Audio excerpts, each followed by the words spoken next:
Hey guys, Will here, welcome back to the channel. So today's video we're going to be talking about this Alienware M15 R2 that I did a unboxing and overview of about 2 months ago now. Now at the time I said that I was going to be putting together a video series exploring the ins and outs of gaming laptops as the technology stands in late 2019 and early 2020.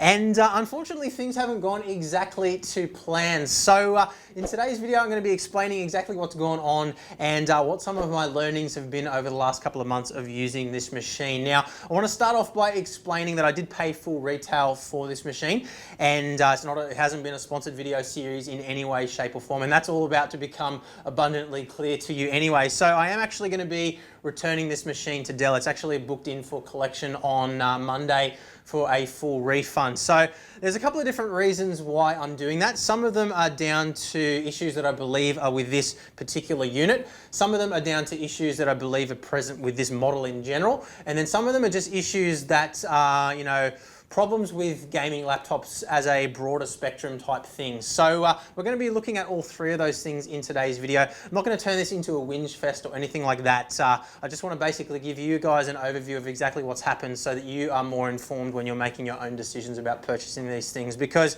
I think probably the biggest mistake that I made personally here was getting sucked into a lot of the marketing stuff and not doing enough research before I actually jumped in and spent a whole bunch of money on something like this. So let's talk first of all about the customer service experience with Dell.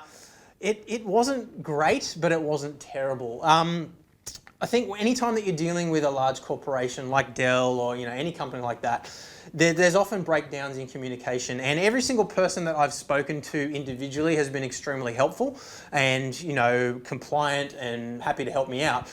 But the issues that I've had have come down more to the breakdown in communication between departments and between individuals. I think if I had to nail it down to a fundamental issue here with customer service, it would come down to lack of ownership. What happened was basically I rang Dell up and said, look, I'm having all sorts of problems with this machine, and I'll tell you about the problems in just a moment. But I said, look, I'm happy with two options. Ideally, I'd like to have a refund for the machine because I just don't think that these are problems that are going to be solved with another machine. But if you guys want to send me out another machine, I'm happy to test it out. And I explained the issues that I was having. The person that I spoke to was extremely helpful. They took me through all the normal troubleshooting steps that you would expect, and then they said, look, that's not a problem. I understand. I'll get the refund case started, and we'll refund the money. It won't be a problem. So that was all well and good. It was even actually a couple of days outside of the window for refund as well. So I was really happy that they'd done that. But look, long story short, basically from there the wheel fell off a little bit. It took about 8 phone calls in 2 weeks to actually get it to the point where a collection was booked. Every time I rang up, I spoke to a different person. That person had no idea what had been said with the previous person, and there was just a general lack of ownership over the case, which was pretty frustrating. But we got there in the end, and the machine is being collected on Monday. And again, I don't think this is a problem with Dell specifically. I think it's something that is pretty much just the standard service that you get across most large corporations these days. But yeah, I just wanted to share that experience with you guys because I know that customer service is something that's very important. Certainly not something that I would say is a weak point for Dell, but certainly something that I think that they could definitely improve on. But let's talk about the issues that I had with the machine more specifically. So the first problem that I had, and I talked about this a little bit in the initial video that I did where I spent 3 hours just trying to get the Alienware Control Center software to work. Now that is the software that you use to control all of the RGB lighting, all of the fan profiles as well for fan speed, as well as all the overclocking and undervolting stuff as well. So it's pretty important and pretty fundamental software to get right. And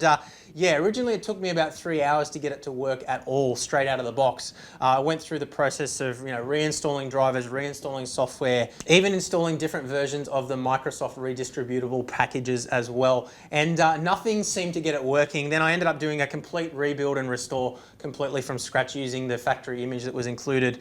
And yeah, I just never was able to get it working reliably. Sometimes I'd boot it up and the fans would just go straight to 100%. Sometimes I'd boot it up and the fans wouldn't work at all, and then obviously it would overheat and blue screen and shut down. Sometimes the RGB lighting wouldn't work at all.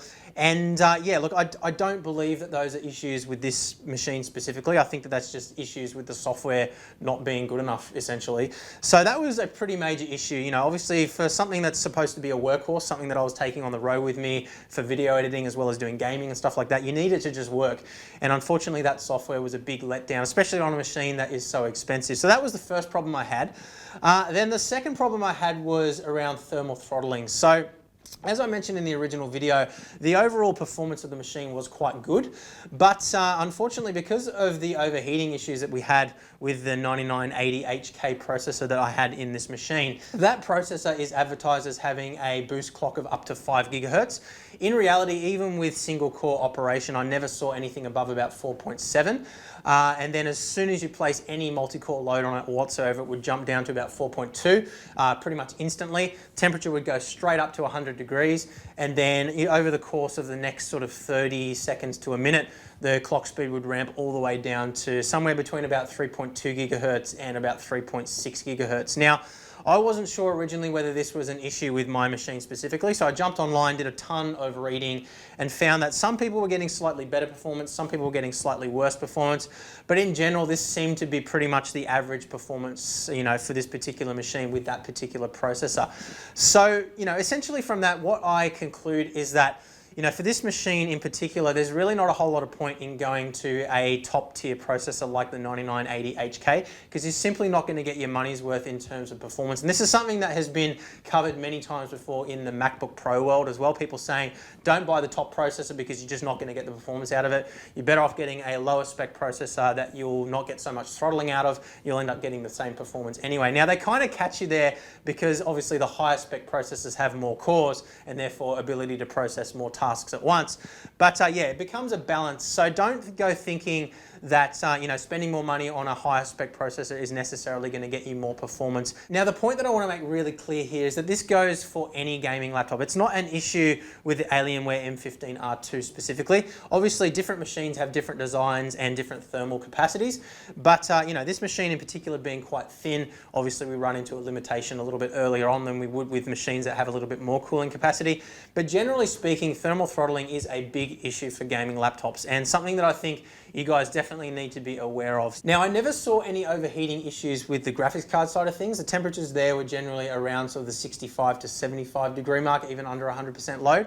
But yeah, as soon as we started to load up that processor with any sort of video editing task or anything like that, bam, straight up to 100 degrees, straight into thermal throttling. So yeah, I think the big takeaway here and the lesson that I've learned from this process is don't be fooled into thinking that a higher speed processor or a higher spec processor is necessarily going to give you better performance. And especially when it comes down to the extra money that you're having to spend to pay for that, you know, you really have to balance it out. And the best thing I can recommend is look at reviews, look at benchmark results, look at all that sort of thing and weigh up whether the extra little bit of performance that you might get out of a higher spec processor once you've accounted for the thermal throttling is actually going to be worth the extra money to you. And that's where I think I went wrong with this particular machine. So I think, again, these are fundamental issues with gaming machines or gaming laptops as it stands technology-wise right now. What we're seeing is, you know, we're cramming more and more and more processing power into the same little size area die, and it's just becoming impossible to cool them. Now, we have talked about thermal throttling before. I actually did a video about 2 years ago now showing how to solve it on my old laptop, the Venom Blackbook 15.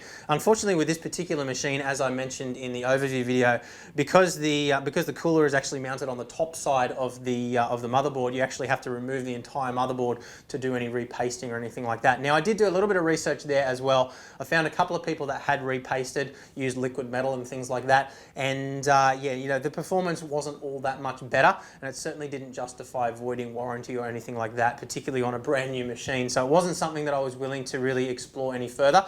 I did look into, you know, undervolting, underclocking and things like that to try and improve the thermal performance, and it made a little bit of a difference in terms of the numbers, but it didn't really make a difference in terms of the actual, you know, real world performance of the machine. It didn't make rendering any faster, and it's still, you know, we still hit those high temperatures. It just took a little bit longer to do so. So it really didn't make any real world difference in terms of performance there either. So yeah, I want to be really clear here that I do think that the M15 R2 is a good machine. That Alienware control center software aside, that obviously needs some pretty serious improvement. But I want to make it clear here, guys, that I'm not putting shit on this laptop. I don't think that it's a fundamentally bad machine.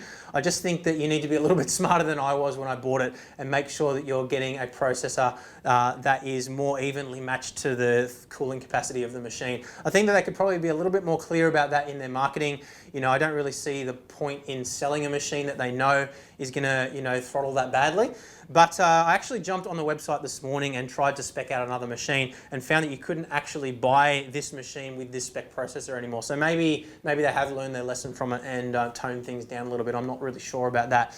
But yeah, I can tell you though that the 9980HK processor is simply completely underutilized in this particular chassis with the thermal capacity that we have here. So this is going to apply to pretty much any gaming laptop that you buy in 2020, I think. I don't see any major advancements coming in terms of CPU efficiency. We're still using silicon die. And I think until we start to move away from that, move into quantum computing and biological processes and stuff like that, I think this is still going to be an issue moving forward. Things are getting more efficient slowly, but I think the demand for additional processing power is increasing, I guess, in sync with the advancements in efficiency. So we kind of find ourselves at the same point all the time where we just can't cool these things fast enough, and we run into these sorts of problems. So if you are looking at buying a gaming laptop in 2020, I would really strongly suggest to you, do your research, do more research than I did. I thought that I'd done enough research, but obviously I hadn't.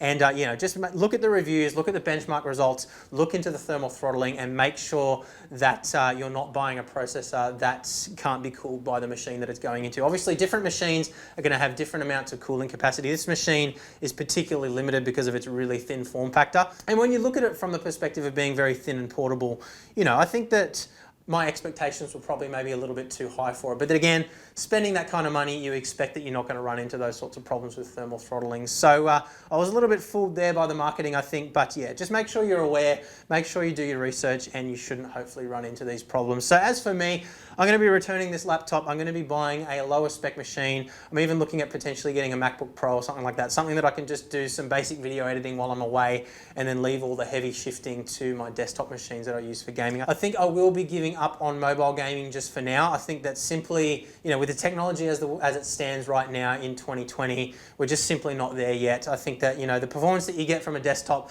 is so far beyond what you can get out of a laptop right now that it's really not worth investing that money in a gaming laptop. Unless you're somebody whose only opportunity ever is to play games on a laptop, you don't have the space for a desktop or something like that. As you saw, we did get good gaming performance out of the machine. It's just simply not on par with what you might expect for the money that you're spending. So that pretty much sums it up, guys. Sorry that we weren't able to do a more detailed video series on this, but yeah, look, I just wanted to be completely transparent with you guys about the experience. I will come back and do a review on whatever laptop I end up getting to replace it with more realistic expectations than I had when I started this video series. But yeah, look, as I said, a lot of this is on me for not doing enough research beforehand, for being fooled by the marketing. And that's not necessarily Dell's marketing either. This is Intel marketing that we're talking about here. So I really do hope that you guys find this video useful and that you can learn a little bit from my own experience. And yeah, thanks very much for watching, guys, and I will see you again soon. Bye.